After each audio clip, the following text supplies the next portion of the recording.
찬송 부르겠습니다. 찬송가 90장입니다. 찬송가 90장 부르겠습니다.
할렐루야.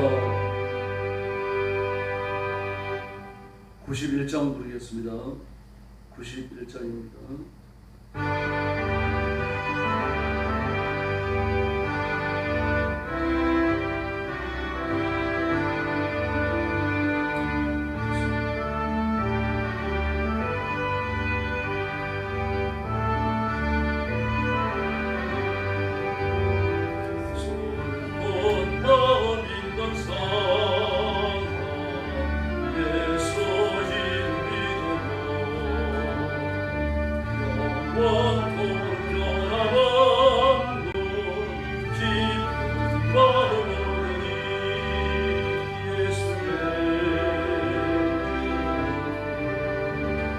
세상의 소망이요 예수의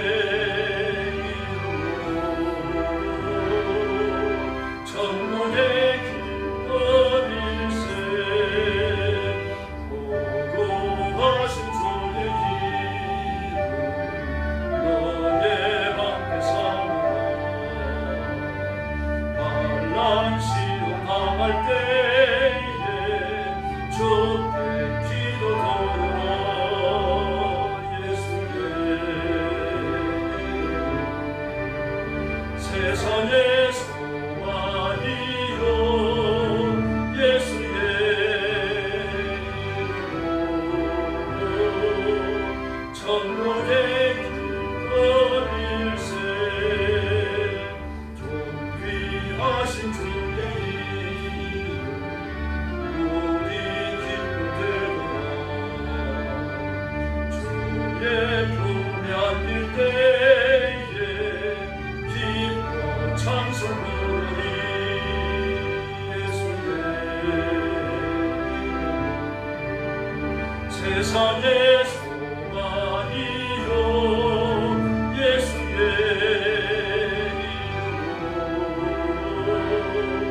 천국의 기쁨일세 감아놓은데 보좌 앞에라 왕의 왕께 경배하며 멸관을 드리소서 세상의 소망이요 예수의 이름으로 천국의 기쁨일세. 할렐루야. 신앙 고백하겠습니다. 나는 전능하신 아버지 하나님 천지의 창조주를 믿습니다. 나는 그의 유일하신 아들 우리 주 예수 그리스도를 믿습니다. 그는 성령으로 잉태되어 동정녀 마리아에게서 나시고 본디오 빌라도에게 고난을 받아 십자가에 못 박혀 죽으시고 장사된 지 사흘 만에 죽은 자 가운데서 다시 살아나셨으며 하늘에 오르시어 전능하신 아버지 하나님 우편에 앉아 계시다가 그리로부터 살아있는 자와 죽은 자를 심판하러 오십니다. 나는 성령을 믿으며 거룩한 공교회와 성도의 교제와 죄를 용서받는 것과 몸의 부활과 영생을 믿습니다. 아멘. 사랑의 아버지 감사합니다. 죄와 허물로 죽어 지옥의 흉물에 떨어진 저희들을 복음으로 부르시고 그리스도의 보혈로 씻겨 하나님의 의인을 삼으시며 하나님의 자녀를 삼으시며 하나님의 일을 하도록 복을 주셨으니 감사합니다. 오늘도 엎드려 하나님 앞에 영광을 돌립니다. 제물을 받으심처럼 저와 성도들을 받으시고 주님의 품에 안으시고 하늘문을 여시고 복을 내려 주시옵소서. 큰 믿음 주시며 믿음을 따라 행하며 믿음의 결실을 얻게 하여 주시옵소서. 오늘도 죽음의 전쟁터와 재난의 현장과 땅끝까지 이르러 복음 전하는 선교사님들과 주의 종들과 성도들을 기억하시고 선교의 현장마다 하나님이 함께 하시며 그들을 도우시며 붙드시며 지키시며 영혼을 구원하시며 다스리시는 표적과 기적을 주시옵소서. 오늘 아침도 저희들의 말씀을 나눕니다. 큰 은혜 주시기를 원하옵고 예수님의 이름으로 간절히 기도 올리옵나이다. 아멘. 하나님 말씀 봉독하겠습니다. 신명기 6장입니다.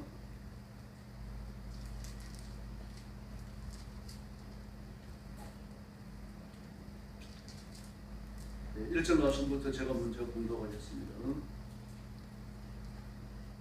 이는 곧 너희의 하나님 여호와께서 너희에게 가르치라고 명하신 명령과 규례와 법도라. 너희가 건너가서 차지할 땅에서 행할 것이니 곧 너와 내 아들과 내 자손들이 평생에 내 하나님 여호와를 경외하며 내가 너희에게 명한 그 모든 규례와 명령을 지키게 하기 위한 것이며 또 내 나를 장구하게 하기 위한 것이라. 이스라엘아, 듣고 삼가 그것을 행하라. 그리하면 내가 복을 받고 내 조상들의 하나님 여호와께서 내 허락하신 같이 젖과 꿀이 흐르는 땅에서 내가 크게 번성하리라. 이스라엘아, 들으라. 우리 하나님 여호와는 오직 유일한 여호와이시니 너는 마음을 다하고 뜻을 다하고 힘을 다하여 내 하나님 여호와를 사랑하라.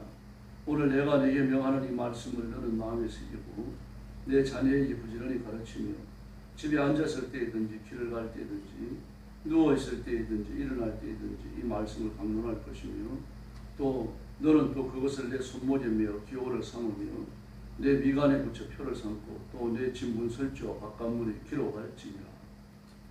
내 하나님 여호와께서 내 조상 아브라함과 이삭과 야곱을 향하여 내게 주리라 맹세하신 땅으로 너를 들어가게 하시고 내가 건축하지 아니한 크고 아름다운 성읍을 얻게 하시며 내가 채우지 아니한 아름다운 물건을 가득한 집에 얻게 하시며 내가 파지 아니하는 우물을 차지하게 하시며 내가 심지 아니한 포도원과 감람나무를 차지하게 하사 내가 배불리 먹게 하실 때에 너는 조심하여 너를 애굽 땅 종되었던 집에서 인도하여 내신 여호와를 잊지 말고 내 하나님 여호와를 경외하며 그를 섬기며 그의 이름을 맹세할 것이니라. 너희는 다른 신들 곧 내 사면에 있는 백성의 신들을 따르지 말라. 너희 중에 계신 너희의 하나님 여호와는 질투하시는 하나님이신즉 너희의 하나님 여호와께서 내게 진노하사 너를 지면에서 멸절시킬까 두려워하노라. 너희가 맞서에서 시험할 것 같이 너희 하나님 여호와를 시험하지 말고 너희 하나님 여호와께서 너희에게 명령하신 명령과 증거와 규례를 삼가 지키며 여호와께서 보시기에 정직하고 선량한 일을 행하라. 그리하면 내가 복을 받고 그 땅에 들어가서 여호와께서 모든 대적을 내 앞에서 쫓아내시겠다고 내 조상에게 맹세하신 아름다운 땅을 차지하리니 여호와의 말씀과 같으니라. 후일에 내 아들이 내게 묻기를 우리 하나님 여호와께서 명령하신 증거와 규례와 법도가 무슨 뜻이냐 하거든. 너는 내 아들들에게 이르기를 우리가 이적에 애굽에서 너의 종이 되었더니 여호와께서 권능의 손으로 우리를 애굽에서 인도하여 내셨나니 곧 여호와께서 우리의 목전에서 곧 두려운 이적과 기사를 애굽과 바로와 그의 온 집에 베푸시고 우리 조상들에게 맹세하신 땅을 우리에게 주어 들어가게 하시려고 우리를 거기서 인도하여 내시고 여호와께서 우리에게 이 모든 규례를 지키라 명령하셨으니 이는 우리가 우리 하나님 여호와를 경외하여 항상 복을 누리게 하기 위하심이며 또 여호와께서 우리를 오늘과 같이 살게 하신 25절 같습니다. 우리가 그 명령하신 대로 이 모든 명령을 우리 하나님 여호와 앞에서 삼가 지키면 그것이 곧 우리의 의로움이니라 할지니라. 아멘. 하나님께서 명령과 규례와 법도를 또 주십니다. 이 말씀은 지금 비로소 주시는 말씀이 아니고 이미 한 30-40년 전에 40여 년 전에 주셨던 말씀을 다시 한 번 더 반복하는 겁니다. 이 말씀을 반복하는 이유는 그들 중에 광야에서 태어난 이들이 압도적으로 많기 때문입니다. 다시 말해서 시내산의 영광과 하나님의 거룩한 임재를 체험하지 못한 사람들이 압도적으로 많은 거죠. 그들 중에 살아있는 사람은 애굽에서 나올 때 나이 어린 사람들과 또 노인들과 여자들과 그리고 레위인들 그들밖에 없습니다. 대부분이 죽었어요. 그러므로 시내산의 영광을 제한할 수는 없잖아요. 이미 하나님이 한번 주신 말씀이고 그들에게 보여주신 영화로움인데 이걸 다시 반복해 주십시오 그럴 수는 없는 거죠. 왜 그런가 하면 하나님의 임재가 매우 중요합니다. 그러나 하나님이 그렇게 영광과 권능과 광채 속에 임재하신 이유는 계명을 주시기 위해서입니다. 계명을 주시는 이가 누군지 정확하게 보여주시는 겁니다. 지금 교육이에요. 그들이 섬겨왔던 애굽에서 섬겨왔던 악한 영들 그리고 또 그들이 가나안에 들어가게 되어지면 보게 되어질 더러운 그런 우상 숭배 또 그들이 시딘 광야에서 넘어졌던 바알 숭배 이런 것들과 비교하게 하시는 겁니다. 이 온 세상 천지에 있는 그 많은 악한 영들과 마귀 그 더러운 형상들과 나를 비교하지 말라는 얘기죠. 하나님 온 천하의 왕이시고 온 우주의 주인이시고 창조자이시고 그 영광과 위엄이 어떠한지를 너희들이 보고 너희들이 섬기는 이가 누구인지 정확하게 알라는 이야기죠. 그리고 그 하나님에게서 나오시는 말씀 그 계명입니다. 그러므로 계명의 무게를 위해서 하나님의 현현이 이루어진 거죠. 그런데 이제는 그 하나님의 현현 영광과 권능 속에 광채 속에 그 번쩍거리는 빛과 천둥소리 속에 임하시는 하나님의 거룩한 임재는 다시는 체험할 일이 없습니다. 간번으로 끝난 거죠. 그러나 그 말씀은 반복해야 되는 거예요. 그래서 모세는 말씀을 반복합니다. 시내산에서 그 말씀을 듣지 못한 사람들이 주 청중입니다. 그 나머지 안 들어도 된다는 이야기가 아닙니다. 들어야 되는 거죠. 반복해서 들어야 되는 거죠. 이미 40여 년 전의 일이에요. 그러므로 기억 속에서 이 말씀을 다시 끄집어내야 합니다. 그래서 새롭게 또 배워야 되는 거고요. 그래서 2절 말씀에 보니까 너희가 그 땅에 들어가서 너희가 지켜야 되는 명령과 규례와 법도인데 이걸 2절에 보면 아들과 내 손자에게 가르치라고 합니다. 가르쳐가지고 평생의 여호와를 경외하고 하나님 앞에 복종하도록 하면은 내 날이 장구할 것이다. 장자는 길다는 얘기죠. 구자는 영원하다는 얘기입니다. 영원하고 길다. 하나님이 너희를 지상에 사는 동안 너희 수명이 끊어질 때까지 나라가 파하여 없어질 때까지 너희를 지켜주시겠다는 얘기입니다. 다시 말해서 신앙의 영구함, 신앙으로 말미암아 하나님의 축복의 영원함을 예수님의 재림 때까지 보장하시는 겁니다. 이제 바로 저와 여러분이 받을 본인 줄로 믿습니다. 그래서 이스라엘 백성들에게 이렇게 말합니다. 이스라엘아 삼가 그것을 행하라 그랬습니다. 이스라엘 듣고 행하는데 그냥 행하는 게 아니라 삼가 그랬습니다. 조심하라는 얘기죠. 말씀을 똑바로 해석하고 해석된 말씀을 따라 똑바로 살아가라는 이야기입니다. 이 말씀을 유대인들이 귀가 따갑게 듣습니다. 4절 말씀에 보니까 이스라엘아 들으라 되어 있죠. 들으라 앞에 나와 있어요. 히브리 성경을 보면요. 들어라 이스라엘아 그렇게 되어 있습니다. 들어라.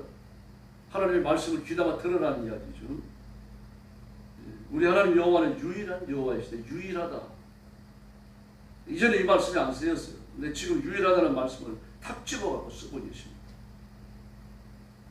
시내산에 임재하셨던 하나님의 영광스러움과 매치시키셔야 돼요. 그런 영광과 광채와 권능 속에 임하시는 신은 하나님 한 분밖에 안 계시는 줄 믿습니다. 그 하나님을 내가 승리를 하나님이라고 고백했다고 하면 다른 신은 존재해서 안 되는 거죠. 이 유일성을 떠올려주는 겁니다. 그 하나님을 마음을 다하고 뜻을 다하고 힘을 다하여 내 하나님 여호와를 사랑하라고 했습니다. 다 하라는 겁니다. 전부 다 쏟아라. 내 모든 걸 다 쏟아서 여호와 하나님을 사랑하라 그렇게 말씀을 하십니다. 근데 이 말씀을 오늘 우리가 읽었던 그 신명기 6장 4절과 5절의 말씀은요. 이스라엘 백성은 남자가 5살이 되어지면 회당에 이름을 등록합니다. 그리고 히브리어를 배우고 하나님의 말씀을 배우기 시작해요. 전통적으로 미드라스와 미시나를 배웠습니다만 그냥 그 이후에 이 말씀들이 어렵다고 생각되니까 다시 또 탈무드를 가르치고 장로들 유전을 가르쳤어요. 그러면서 말씀이 무섭게 타락합니다. 그런데 이 말씀을 히브리어를 배우기도 전에 외워야 돼요. 들어가는 첫날 회당에 이름을 등록하고 그리고 첫날 이 말씀을 외우게요. 들려주고요. 글을 못 쓰잖아요. 근데 이제 이 당시에 사람들이 히브리어를 썼습니다만 그러나 글은 쓰기 어렵잖아요. 그러나 5살 되는 애가 뭐 집에서 어머니 아버지한테 부지런히 말씀을 글을 배울 수도 있겠습니다만 그것도 쉬운 일은 아니에요. 이 당시에 있던 글은요 자음밖에 없습니다. 모음이 없어요. 그러나 이 당시는 몇몇 지식인이 아니면은 문맹이라고 봐요. 더구나 애굽에 있다가 나왔어요. 니들에게 5살이 되어지면 일단 이 말씀을 외우게 하는 거예요. 이 말씀을 언제까지 외웁니까? 죽을 때까지 외워요. 아주 중요하고 유명한 말씀이고 우리 교회에서 이걸 한번 했으면 좋겠어요. 6장 4절부터 5절까지 예배 시간마다 외우는 거죠. 들어라 이스라엘아 쇠마 이스라엘 되어 있습니다. 그래서 이 말씀이 그 귀에 맥히는 겁니다. 아니 그냥 뭐 그냥 핏속에 흐르고 있어요. 우리 핏속에 유교가 흐르잖아요. 기독교의 장례식이나 불신자의 장례식이랑 똑같아요. 보면 달라야 돼요. 변해야 됩니다. 장례식도 뜯어고쳐야 돼요. 유교식 장례 절대로 치르지 마시고요. 내가 죽으면 어떻게 장례 치를까 지금부터 생각하셔야 돼요. 어떤 장성목 같은 거 절대로 그러지 마시고요. 300을 옷 입히고 이름마다 묻고 말이죠. 그런 거 하지 마세요. 아주 예쁘게 화장하고 여자들은 드레스를 투피스 입으시고요. 신도 다 신으세요. 그리고 하나님 앞에 가셔야 되는 거죠. 마지막 인생길을 그렇게 출발해서 하나님 나라에 들어가는 거죠. 그런 걸 그리스도인 모든 게 다 달라야 돼요. 다 다른데 다 다른 원리가 어디서 나옵니까? 말씀에서 나와요. 우리의 사실에서 나오고 경험에서 나오고 내가 뭐 환상을 보고 귀를 들은 것에서 나오는 게 아닙니다. 그 모든 개인적이며 주관적인 영적 체험들은 하나님의 말씀과 일치하지 않으면 단칼에 잘라버립니다. 막여주는 거죠. 아니면 내가 지나치게 뭐 확대 해석을 하거나 뭐 그랬든지 그런 것이 불가하다는 이야기. 그래서 이스라엘 삼가 이스라엘 듣고 삼가 그것을 행하라. 삼가 그것을 행하라. 그것이 뭡니까? 명령과 규례와 법도입니다. 명령과 규례와 법들을 주신 하나님. 세상에 어떤 신들과도 같지 아니하고 시내산의 영광과 광채와 건축거리는 빛과 천둥 소리에 임하시는 그 하나님. 그 하나님은 유일한 분이시니까 그분을 마음을 다하고 뜻을 다하고 힘을 다해가지고 사랑하라. 이 명령 앞에 복종해야 할 줄로 믿습니다. 이 말씀대로 살아온 줄 믿습니다. 그 유대인들은 주신 말씀대로 살려고 매우 많은 노력을 했습니다. 이 뒤로 나옵니다만 하나님 뭐라고 말씀하십니까? 내가 말씀을 문설주에도 새기고 천장에도 새기고 미간에도 새기고 그리고 손등에도 새기고 손모에도 메어 달고 그래가지고 사람이 너희를 보거나 악수를 하거나 집에 들어가거나 밖에 나가서 사람하고 인사할 때도 하나님의 말씀만을 보이게 하라고 했어요. 진짜 그렇게 하려고 노력을 했습니다. 근데 미간에 말씀을 써갖고 다닐 수는 없으니까 양피지에 이 말씀을 적어요. 6장 신명기 6장 4절과 5절을 적습니다. 적어가지고 그걸 돌돌 말아가지고요. 그래 좋아하는 공처럼 만든 그 속에 넣어가지고 모자이크 붙이고 다녔어요. 지금도 유대인들 보면 모자이크 붙이고 다니는 사람들 있잖아요. 그리고 하나님의 말씀을 수놓았습니다. 기세다가 소모에 쓸 수 없으니까 기세다고 그리고 또 이 끝에다 대고 그 술을 만들어가지고 다니면서 하나님 말씀을 새겼어요. 어떤 사람들이 이걸 미신이라고 말하는데 그 착각인데 유대인 미신이 아니에요. 그리고 문 좌우설주에 하나님의 말씀을 기록하고 우리 많이 기록하고 그리고 이렇게 해가지고 다니면 아직 떠나간다는 걸 믿었다. 그 큰 착각입니다. 그게 아니고 하나님이 그렇게 명령하셔가지고 그때 말씀대로 살고 싶어서 그렇게 했던 겁니다. 이 순수한 믿음의 동기를 배워야 돼요. 아마 어떤 마술적 힘을 기대했던 사람도 없지 않아 있었겠죠. 그런데 대부분의 유대인은 아니에요. 말씀 진짜 명령한 말씀대로 살고 싶어서 그랬던 겁니다. 우리가 열정을 배워야 됩니다. 유대인들은 이 열정이 뭘로 흘러버리면 외식으로 흘려요. 이게 큰 착각인 거죠. 외식으로 그러면 안 되고 처음에 생겼던 그 열정요. 그걸 우리가 공부해야 돼요. 여러분 그 미드라시아 미시나를 보면 놀라워요. 어떤 사람들은 막이 라피드를 폄하하는데 큰 착각입니다, 여러분. 이 미드라시아 미시나가 기록될 때 고대 하나님의 말씀이 기록될 때 미드라시아는요 모세오경 한 구절 한 구절이 추석되어 있어요. 그걸 읽어보면 그들의 신앙이 놀랍니다. 정말 뜨거운 열정을 갖고 있었고요. 순수한 심정으로 하나님 앞에 복종하며 살려고 생명을 내걸려고 노력했던 사람들입니다. 그 열정을 배워야 돼요.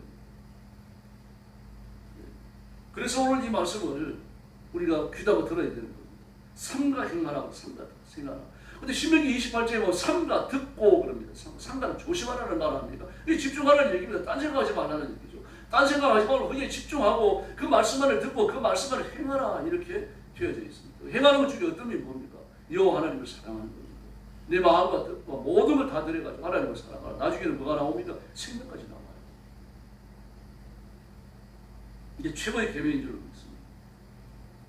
그래서 7절에 보니까 자녀에게 부지런히 가르치고 집에 앉았을 때든지 길에 갈 때든지 누워있을 때든지 일어날 때든지 이 말씀을 강론하고 그래서 송곳니에 매어 기호를 삼고 미간에 매어 표를 삼고 내 증문설주와 바깥문에 기록하고 온통 하나님 말씀 밖에는 보이지 않게 하라. 이렇게 살아도 범죄하잖아요. 이렇게 살아도 우상숭배하잖아요. 지금 이 시간 읽어보셨어요, 여러분? 원래 자꾸 하셔야 됩니다. 광야에서 행한 게 뭡니까? 애굽에서 행하던 우상숭배 그대로 광야로 갖고 들어왔어요. 여전히 광야에 도대체 거기서 어떻게 이신제사를 드렸는지 모르겠어요. 근데 그 더러운 짓을 했어요, 광야에서. 이걸 어디로 가져갑니까? 가나안으로 가져가, 나중에 바벨론까지 가져가요. 그래서 많이 해버리잖아요. 역사의 무대에서 사라지죠. 지금 일어난 이스라엘은 그 시대와 다른 사람들이죠. 우리가 하나님의 말씀에 집중하는 것만 갖고는 안 됩니다. 그래서 기도해야 되고 우리는 능력 받아야 되는 겁니다. 말씀을 아는 지식을 가졌다 그래가지고 그 말씀대로 행할 힘도 어디서 나오는 건 아닙니다. 그 육신을 쳐야 되는 거죠. 바울이 대단한 사람입니다. 내가 나를 쳐 복종케 하면 그랬어요. 친다라고 말할 때 우리 린 위에서 복싱 선수가 그때 올림픽이 있었거든요. 그 이전부터 생겼잖아요. 그리스에서요. 올림픽이 있었는데 올림픽에서 린 위에서 복싱 선수가 상대를 가져갈 때 치는 그걸 이야기해요. 아주 치명적으로 내가 나를 쳐 복종하면 한 대 맞으면 다운될 정도로 말입니다.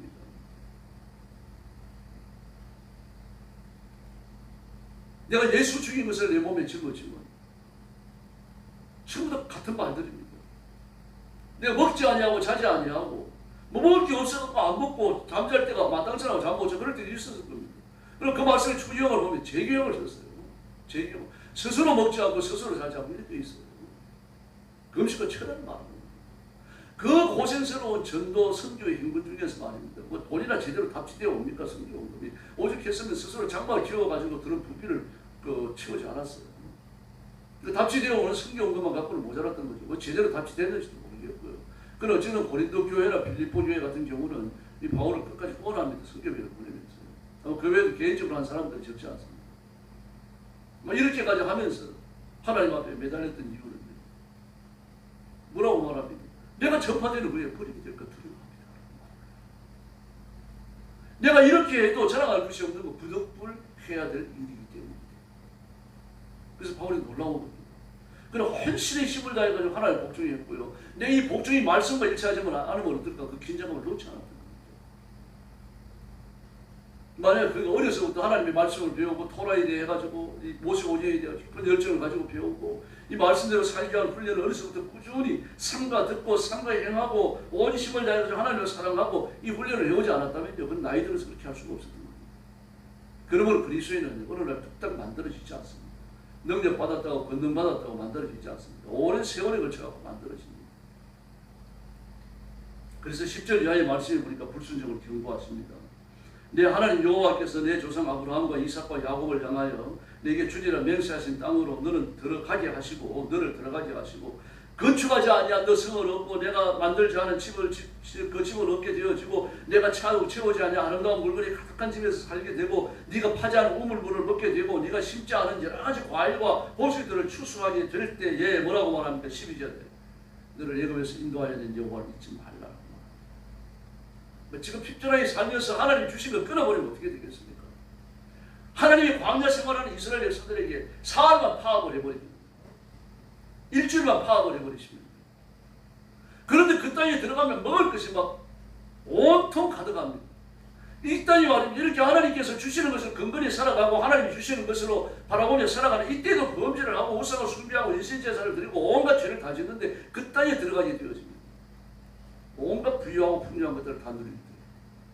모세는 이걸 염려하는 겁니다. 그때 너를 애굽 땅에서 인도하여 여호와를 잊지 말라라고 말합니다. 그러면서 4절에 내 사면에 있는 백성들의 실을 따르지 말라. 우리가 50을 다해서 하나님 한 번만 바라보고 살아가야 할 줄 믿습니다. 근데 이게 쉽지는 않습니다. 그래서 15절에 보니까요. 질투하시는 하나님이 너희를 지면에서 멸절시킬 수 있다라고 말합니다. 우리는 뭐 누가 좀 어렵다 그래서 보호자 찾아가서 뭐 대웅제를 절하고 그러겠어요. 또 뭐 등산을 하다가 절간을 지나간다 그래가지고 절간에 들려가지고 뭐 그 불전함에다 대고 뭐 돈 넣고 어디겠습니까? 안 그럽니다. 그동안 그리스도인이 어떻게 그러겠어요? 저는 경주에 한번 안 가봤습니다. 한번 가보고 싶긴 한데 내가 목사인데 절 구경하러 갈 필요는 뭐입니다. 그 생각이 들어갖고 안 가요. 뭐 그게 옳은 것만은 아닙니다. 세상에 담쌓고 사는 건 아니기 때문에. 어쨌든 사소한 일로도 내가 하나님께 대해서 내 관심을 빼앗기고 싶진 않아요. 그런데도 넘어져요. 외부적으로 드러나는 것, 눈에 보이는 걸 피할 수 있어요. 그런데 뭡니까? 마음속에 있는 겁니다. 마음속에 일어나는 더러운 정욕들도, 세상을 향하는 쾌락들도, 세상의 것을 탐하는 것들도 이것까지 전부 다 파쇄하고 멸절시키고 하나님 한 분만을 붙들고 살아갑니다. 불가능합니다. 자다가 일어날 때 무의식이 풀릴 때요. 내가 하고 싶지 않은 굳이 불식하는 생각들이 머릿속에 가득 차오를 때요. 잠자려고 누웠을 때 무의식이 또 풀려나옵니다. 근데 제가 다윗도 놀라는 게 17절 때문입니다. 밤에 주께서 저를 살피려고 오셨는데 저 그때 무슨 잘못한 게 있었습니까? 이게 잠들 때 이해하지 않은 거예요. 지금요. 잠들 때. 잠들 때 무의식이 풀려나와요. 그때는 내 의지와 상관없이 온갖 생각들이 식탈에 얽힌 것들이 풀어져 갖고 나오거든요. 그것까지 깨끗했다는 얘기죠. 그러면 깨끗한 입술에서 드리는 내 기도를 들어주십시오. 그게 17절의 핵심 아닙니까? 죄와 싸워야 되지만 신절물이 날 정도로 이 싸움은 정말 어려웠거든요. 육신의 생명이 끊어질 때까지 이 싸움은 계속됩니다. 예수님의 십자가 달리시는 그 전날까지 겟세마네 동산에서까지요. 마귀가 클클까지 물어붙이고 우리는 어떨 것 같습니까? 어떤 사람은 죽기 직전에 신앙을 부인하고 죽는 사람도 있습니다. 그래서 지옥 같다는 얘기는 아니에요. 마귀가 그렇게 몰아붙여요. 그래서 우리가 끝까지 잘 믿고 끝까지 기도하고 끝까지 믿음으로 삽시다. 그래서 오늘 신명기 6장 이 교훈을 끝까지 기억하면서 하나님의 약속하는 복과 승리를 누리고 또 18절이 이야기하는 것처럼 정직하고 선량하는 착한 하나님을 가집니다. 착한 사람은 살아야 합니다. 누가 손가락질을 하고 보잘것없는 사람이라고 말하더라도 뭐 착해야 됩니다. 그렇게 살면서 선하고 아름다운 신앙의 자체를 남기는 고귀한 성도들 지혜로운 신부가 되기를 예수님의 이름으로 축원합니다. 기도하겠습니다. 자비하신 아버지 하나님 감사합니다. 오늘 아침도 저희들이 엎드려 하나님의 말씀을 나누었습니다. 이 말씀을 따라 주 앞에 복종하며 하나님을 영화롭게 해드리며 주님만을 의지하며 살아가는 역사에 주시옵소서. 내가 건강이 아직 괜찮고 육신적으로 아직 수입을 얻고 있고 내가 쓰고 남을 만한 돈을 가지고 있다고 하더라도 그것을 바라보고 살지 않도록 도와주시고 우리의 삶의 초점은 예수님께만 있게 하여 주시옵소서. 자비하신 하나님 아버지, 우리가 하나님 앞에 엎드려 기도해서 능력받아야 되는 줄 알지만 세속적으로 갖춘 것 때문에 영적으로 게을러질 때가 있습니다. 저희에게 자비를 베푸셔서 내가 육신적으로 소유한 그 어떤 것도 천국에 가서 쓰지 못한다는 사실을 깨닫고 하나님 앞에 기도해서 능력받기를 게을리하지 않도록 역사해 주옵소서. 오늘 새벽도 기도하러 와서오니 기도해서 힘을 주시고 엎드린 성도들 저와 그 심령 한 심령 붙드시고 잠전에 되는 성도들까지 끼어서 일어나 기도하며 하나님의 권능과 능력과 임재를 체험하는 축복의 새벽이 되게 하여 주시옵소서. 오늘 새벽도 기도할 때 하늘 문을 열어주시고 악한 마귀와 악한 영들을 7길로 도망가게 하시며 하나님의 승리 안에 들어가는 귀한 시간 삼아 주시옵소서. 문제가 해결되며 우리가 짊어진 인생의 짐들을 내려주시고 물질의 복과 건강의 복을 주시며 우리 남은 생애가 하나님 앞에 드려 영원하게 쓰여지도록 인도하여 주시옵소서. 주의 성령께서 오늘 새벽도 기도에 큰 능력 주시기 원하옵고 예수님의 이름으로 간절히 기도 올려옵나이다. 아멘. 주님 가르친 기도 드리겠습니다. 하늘에 계신 우리 아버지, 아버지의 이름을 거룩하게 하시며 아버지의 나라가 오게 하시며 아버지의 뜻이 하늘에서와 같이 땅에서도 이루어지게 하소서. 오늘 우리에게 일용할 양식을 주시고 우리가 우리에게 잘못한 사람을 용서하여 준 것 같이 우리 죄를 용서하여 주시고 우리를 시험에 빠지지 않게 하시고 악에서 구하소서. 나라와 권능과 영광이 영원히 아버지의 뜻입니다. 아멘. 합심 기도하겠습니다. 자비하신 아버지 감사합니다. 사랑하신 하나님 하늘 문을 여시고 멈추시고 신령한 일을 이끌어 주시고 역사해 주옵소서.